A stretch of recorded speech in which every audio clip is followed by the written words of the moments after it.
Olá, queridos, graça e paz, que Deus abençoe grandemente a sua vida, em nome do Senhor Jesus. Pastor Tiago aqui mais uma vez, voltando de férias. Como vocês foram de férias? Espero que tenha sido uma bênção. Nosso recesso aqui de fim de ano foi uma bênção, graças a Deus. O Senhor esteve no controle de tudo, dando paz, dando bênçãos, dando provisão.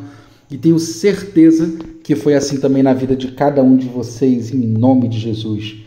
Bom, estou muito animado para mais esse ano letivo, animado para essa matéria que eu gosto muito, que nós vamos começar hoje, que é a matéria Doutrina de Deus. Nós vamos começar a falar da pessoa de Deus e é maravilhoso falar do nosso Senhor, não é verdade? Estão animados? Bom, vamos começar orando, como nós sempre fazemos, agradecendo ao Senhor e pedindo que Ele derrame as suas bênçãos sobre a nossa vida, em nome de Jesus. Se você puder fechar os seus olhos aí onde você estiver, eu te convido a fechar os olhos em nome de Jesus. Pai querido, Deus santo e amado, Senhor, em nome de Jesus, nós te damos graças, Senhor, por mais um ano letivo que começa. Te agradecemos, Senhor, por essa matéria, Doutrina de Deus, onde nós vamos começar a aprender mais sobre Ti, mais sobre o Senhor, sobre a pessoa do Senhor. Nós te pedimos que o Senhor se revele para nós durante essas aulas, que o Senhor derrame, meu Deus, graça e sabedoria sobre nós, que o Teu Espírito Santo nos ilumine, para que nós possamos aprender mais do Senhor a cada dia. Esse, meu Deus, é o nosso anseio, em nome de Jesus. Amém. Amém e amém. Glória a Deus. Bom, antes da gente entrar propriamente na matéria, como a gente está começando o ano e nós temos vários alunos novos que estão começando, eu gostaria de abordar um tema muito importante. Por que estudar teologia? É interessante que nos dias atuais, o ensino da teologia, o estudo da teologia, ele tem sofrido muitos ataques. Muitas igrejas têm dito que não é importante estudar teologia. Muitos líderes que não estudaram dizem que a teologia ela não é importante, que a letra mata, que a teologia esfria o crente. E eu quero compartilhar com vocês o porquê estudar teologia. Primeiro de tudo, eu separei alguns textos bíblicos que reforçam isso. Oséias 4,6 diz assim: O meu povo foi destruído porque lhe faltou o conhecimento. Porque tu rejeitaste o conhecimento, também eu te rejeitarei, para que não sejas sacerdote diante de mim. E visto que te esqueceste da lei do teu Deus, eu também me esquecerei dos teus filhos. Gente, que sério isso. O Senhor, Ele rejeitou aqueles que rejeitaram o conhecimento. E o nosso Deus é um Deus justo. O conhecimento estava disponível para todo o povo. Porque se o conhecimento não tivesse disponível, o Senhor não rejeitaria alguém por não adquirir o conhecimento que não estava a seu alcance. Não é verdade? Mas a Bíblia diz que o povo rejeitou o conhecimento. Assim também tem sido nos dias de hoje. Quantos líderes, quantos pastores, quantos membros, quantos obreiros têm desprezado o conhecimento? E assim também o seu ministério tem sido rejeitado por Deus. Isso é muito sério, isso é muito triste. Quando alguém chega a ser rejeitado pelo Senhor, assim como Saul, assim como muitos outros ao longo da história. Mas se nós buscarmos o conhecimento e não rejeitarmos, o Senhor também não nos rejeitará. Aleluia. Isaías 1,3, olha que forte. Diz assim: O boi conhece o seu possuidor, e o jumento a manjedoura do seu dono. Mas Israel não tem conhecimento. O meu povo não entende. Gente, em outras palavras, Deus está dizendo aqui que Israel é pior do que o boi e o jumento. Que até o jumento e o boi têm conhecimento e Israel não tem. Por quê? Mais uma vez, porque desprezaram o conhecimento. Novo Testamento. Mateus 28, 19 e 20. Diz assim: portanto, ide, fazei discípulos de todas as nações, batizando-os em nome do Pai, do Filho e do Espírito Santo, ensinando-os a guardar todas as coisas que vos tenho mandado. Eis que estou convosco todos os dias, até a consumação dos séculos. Amém. Gente, essa é a grande comissão. É o chamado de Jesus para cada um de nós evangelizarmos, ganharmos almas. Esse é o nosso chamado para o ministério, não é verdade? Agora, uma das partes do chamado, além de ir por todo mundo, fazer discípulos e batizá-los, é ensiná-los. Agora, como que nós vamos ensinar o conhecimento que nós não adquirimos? Como que nós vamos ensinar aquilo que nós desprezamos? É por isso, meus irmãos, que muitas igrejas têm ensinado muitas baboseiras por aí. É por isso que o Evangelho de Cristo tem virado chacota para muitos, porque aqueles que não aprendem querem ensinar. Então a teologia é muito importante. E aí tem gente que fala, mas o que importa é ter sabedoria, e a sabedoria vem de Deus. Gente, olha que interessante esse texto de Provérbios 24, 3 e 4. Diz assim: com sabedoria se constrói a casa, com discernimento se consolida, mas pelo conhecimento os cômodos se enchem do que é precioso e agradável. Aleluia. Existe uma diferença entre conhecimento, discernimento e sabedoria. Sabedoria e discernimento são dons de Deus. Sabedoria e discernimento você não adquire estudando teologia. Sabedoria e conhecimento você não adquire no banco da universidade. Você não adquire lendo livros. Você não adquire conversando com outras pessoas, buscando informações. Sabedoria e discernimento são dons de Deus. Você adquire buscando ao Senhor, aprofundando o seu relacionamento com Ele. Porém, o conhecimento, esse sim, você não adquire através do relacionamento com Deus. Não adianta, gente, subir monte, descer monte. Não adianta fazer jejum. Não adianta fazer vigília de oração. O conhecimento só é adquirido através do estudo.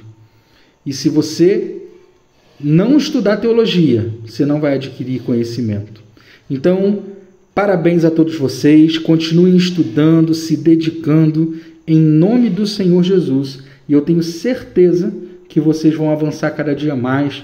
Compartilhe esse vídeo com outras pessoas, para que eles possam também entender a importância do conhecimento. Vamos à nossa aula? Doutrina de Deus. Nessa aula nós vamos entender a definição desse termo, doutrina de Deus. Vamos falar sobre a existência de Deus, sobre as evidências que provam a existência de Deus, sobre a revelação geral e sobre a revelação especial ou específica. Esse é o tema geral dessa nossa primeira aula. Vamos lá? Introdução. Deus é espírito e é necessário que os seus adoradores o adorem em espírito e em verdade. João, capítulo 4, verso 24. Já lá em Jó 11, de 7 a 9, diz assim: porventura, desvendarás os arcanos de Deus? Ou penetrarás até a perfeição do Todo-Poderoso? Como as alturas dos céus é a sua sabedoria. Que poderá fazer? Mais profunda é ela do que o abismo. Que poderá saber? A sua medida é mais longa do que a terra e mais larga do que o mar. Aleluia! Louvado seja o nome do Senhor Jesus. Meus queridos irmãos e irmãs, nós vemos aqui a grandeza de Deus. Nós vemos aqui a magnitude, a maestria, a majestade de Deus.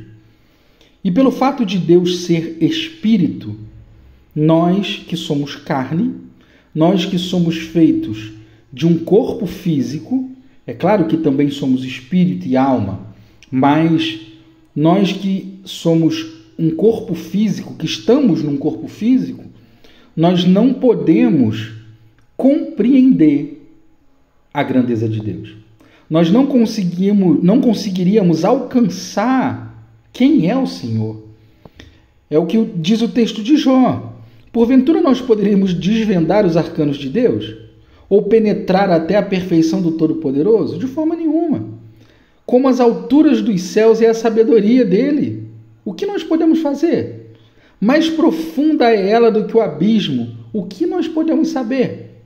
A sua medida é mais longa do que a terra e mais larga que o mar. Gente, Deus é imensurável. E é impossível que a mente humana possa entendê-lo por completo. Então, a nossa intenção aqui nessa aula é compreender o Senhor na medida com que Ele se revela para cada um de nós. Amém? Vamos seguir. Primeiro, a definição do termo.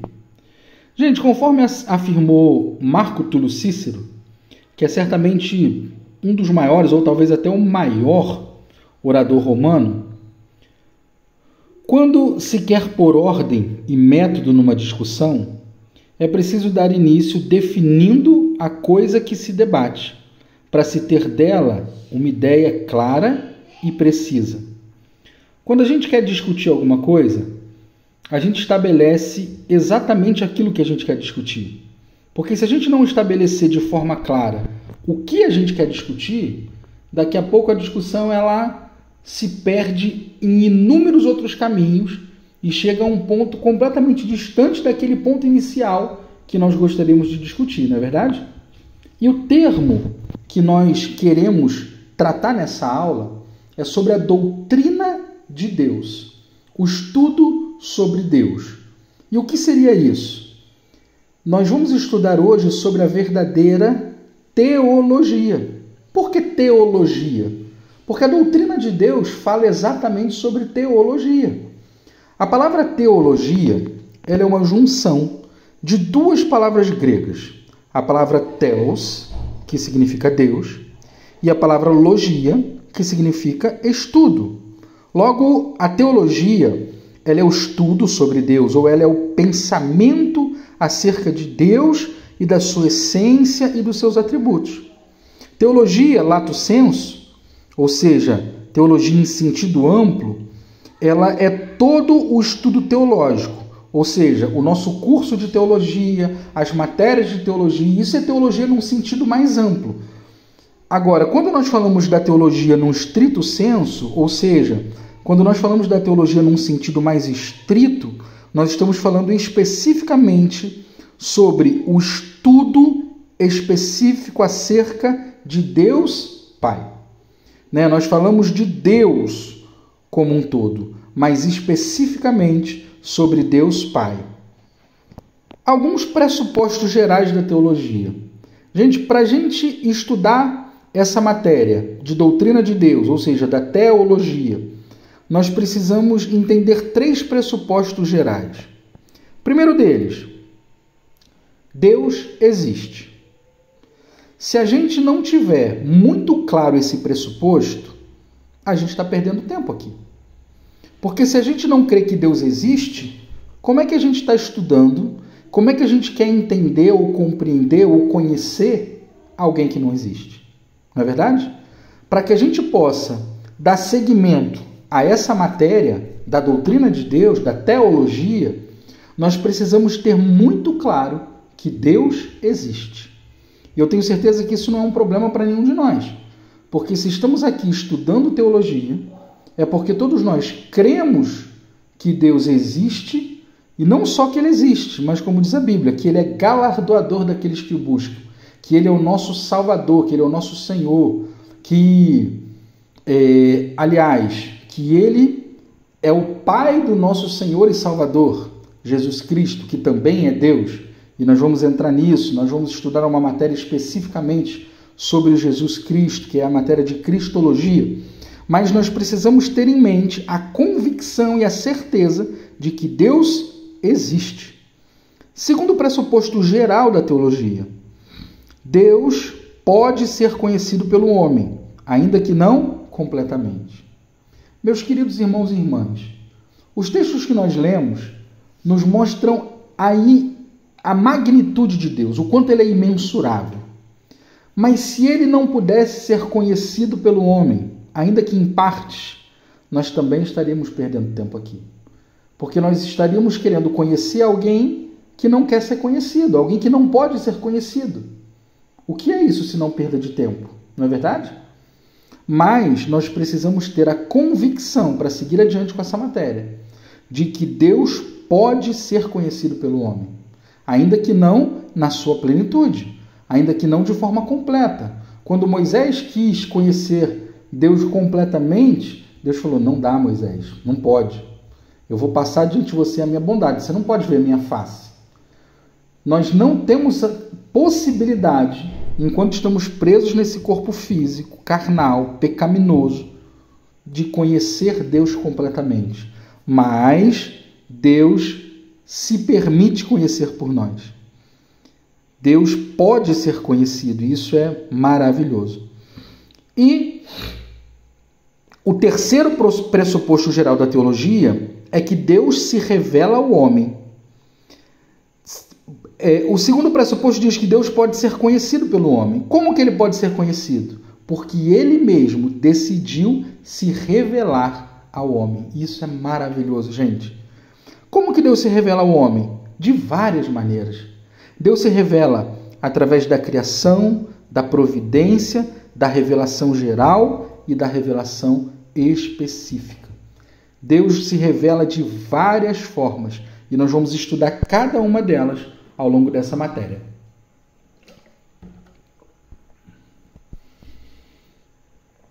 Vamos verificar a nossa aprendizagem? O que disse o maior orador romano? A palavra teologia tem origem em quais palavras gregas? E quais os 3 pressupostos da teologia? Você pode enviar essa resposta para mim no WhatsApp, tá bom? 2. A existência de Deus. Meus irmãos, o filósofo prussiano Immanuel Kant, ele declarou em sua obra Crítica da Razão Pura que não é possível afirmar a existência de Deus. Ou descrença... Kant disse que não é possível afirmar a existência de Deus.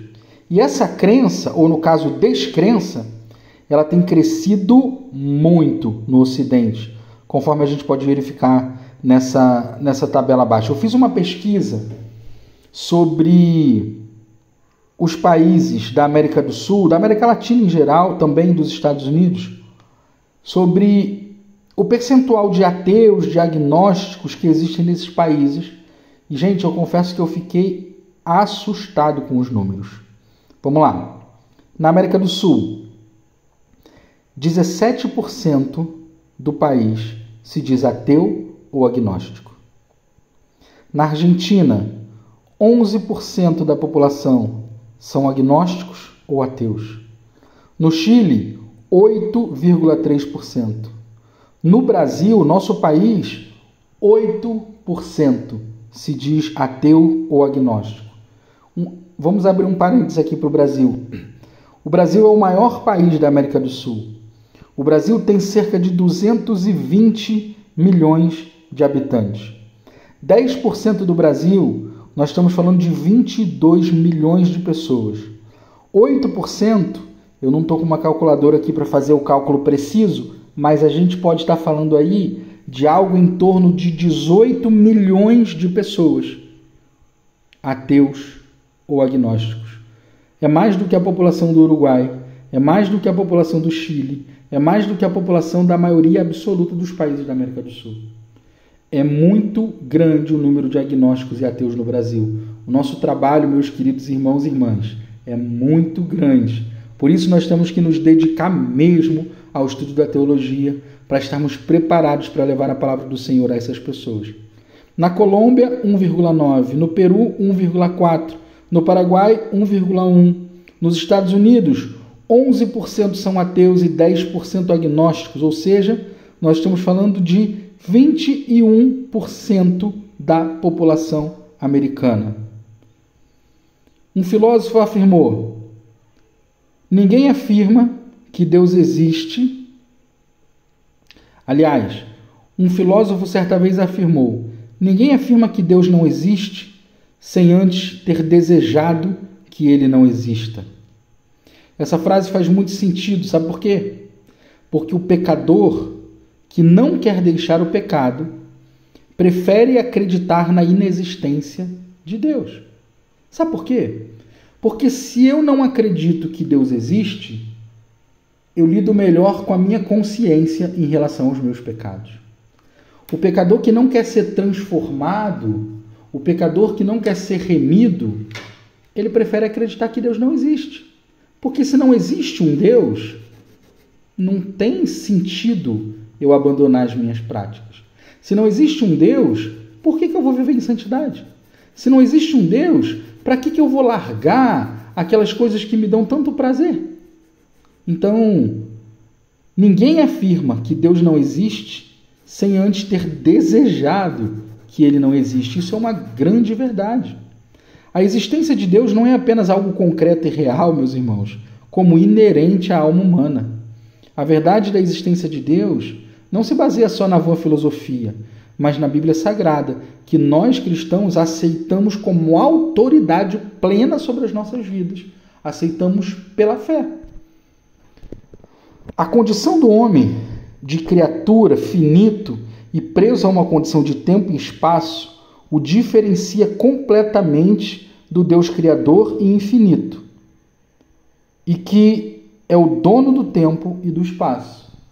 Meus irmãos, nós, como seres humanos, mortais, finitos, é claro que o nosso espírito é eterno e infinito, mas o nosso corpo, esse corpo nosso, ele é um corpo finito, ele vai acabar. Nós somos completamente diferentes de Deus. E por isso nós temos muita dificuldade de compreendê-lo na sua essência. Nós não podemos conhecer a Deus, a menos que ele se manifeste. Você pode pensar, como nós não podemos conhecer a Deus, se um dos pressupostos gerais da teologia é que Deus pode ser conhecido? Vamos lá, nós não podemos conhecer a Deus a não ser que ele se manifeste. E, para nossa alegria, Deus resolveu se manifestar para os homens. Deus resolveu se apresentar para nós. Deus resolveu se revelar para cada um de nós. Aleluia. Gente, isso é glorioso demais. Vocês têm noção do que é o Deus dos céus, o Senhor dos senhores, se revelar para cada um de nós? Por opção própria, porque Ele quis fazer isso, por amor. Isso é maravilhoso demais. E Deus faz isso de várias formas. Nós iremos nos ater a dois tipos aqui: a revelação geral e a revelação especial.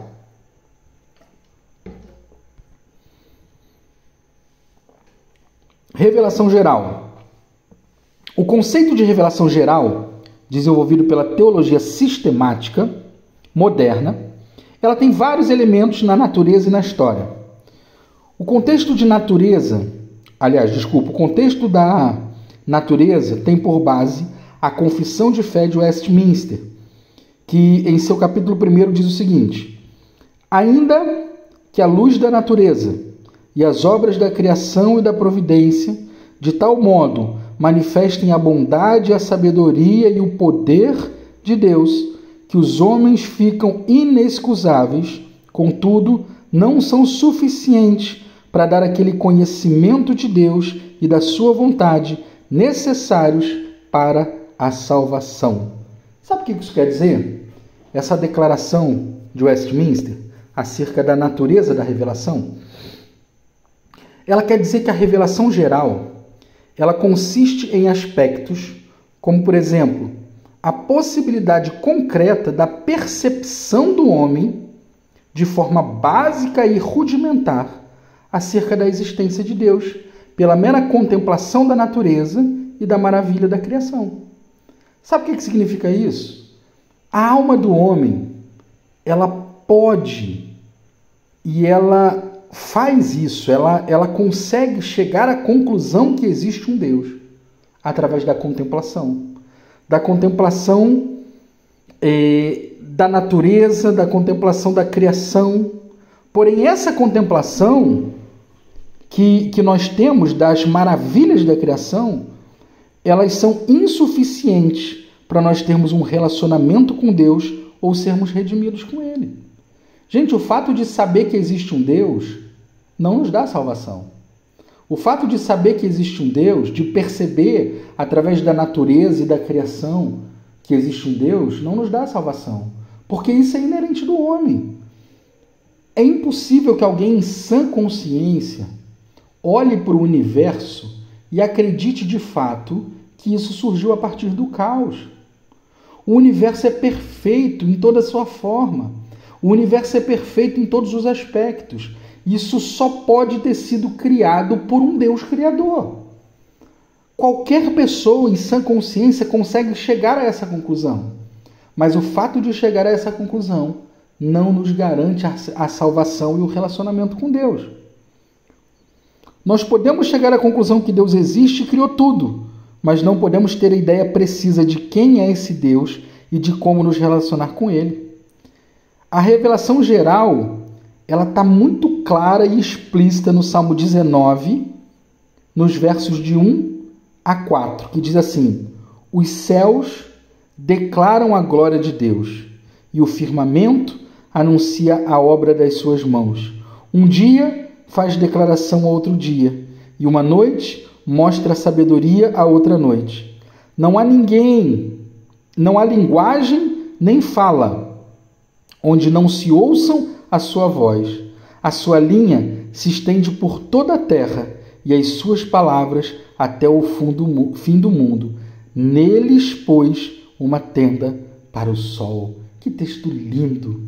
Esse texto nos mostra clara e evidentemente a revelação geral. Deus se revelando através da criação. Deus se revelando através daquilo que Ele criou. O próprio salmista faz questão de declarar os elementos da natureza que expressam a existência e a glória de Deus.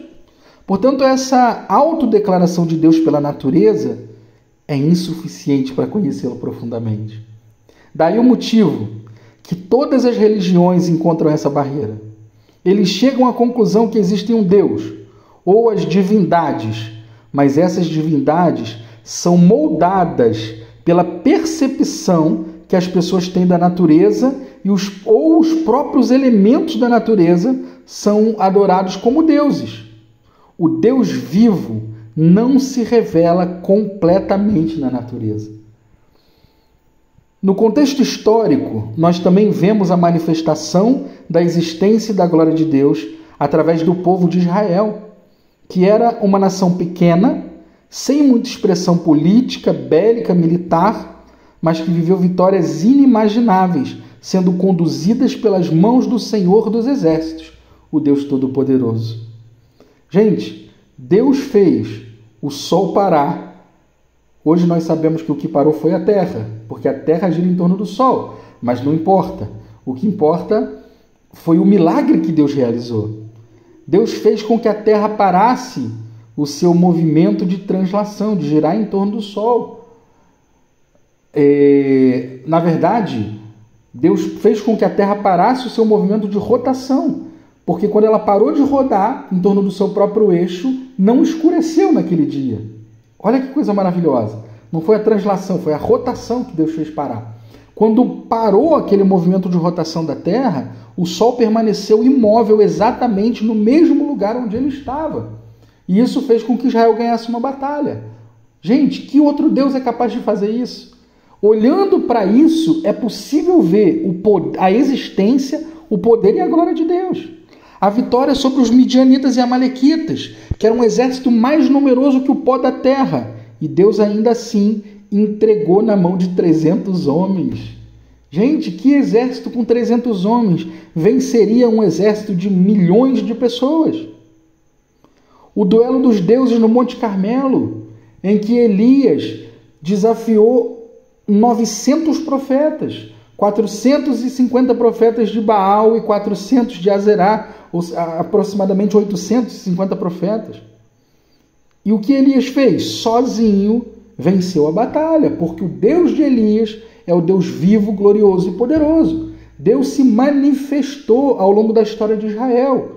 Só que essa manifestação, ela também não é suficiente para gerar um relacionamento com Deus e a salvação por Ele.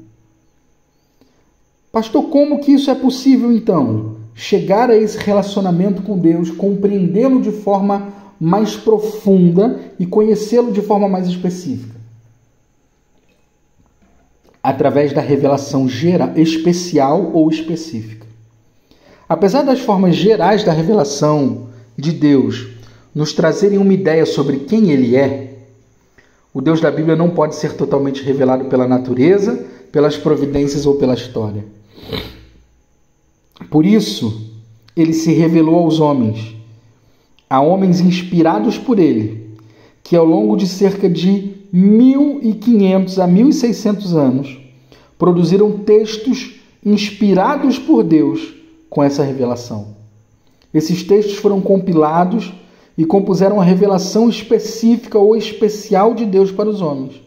Vejamos o que diz a Confissão de Westminster sobre a revelação especial de Deus.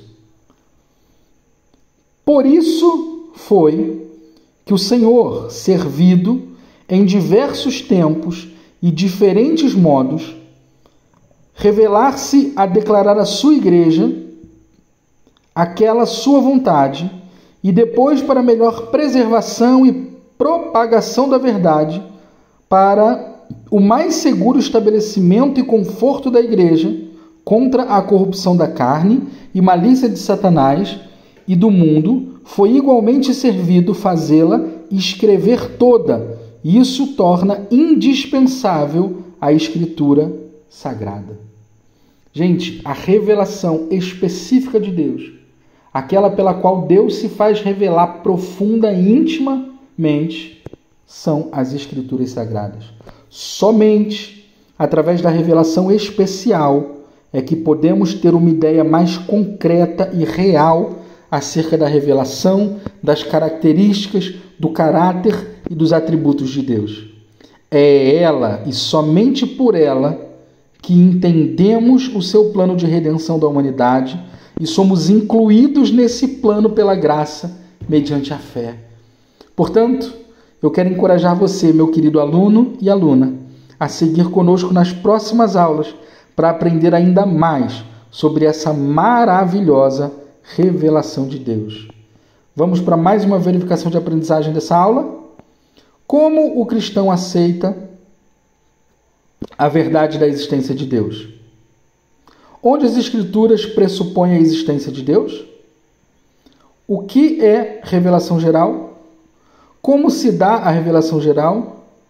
A revelação geral pode ser percebida por quais meios? Por dois meios, aliás, quais são? E o que é a revelação especial? Bons estudos, que Deus abençoe grandemente a sua vida. Muito obrigado por estar conosco e até a próxima aula, em nome de Jesus.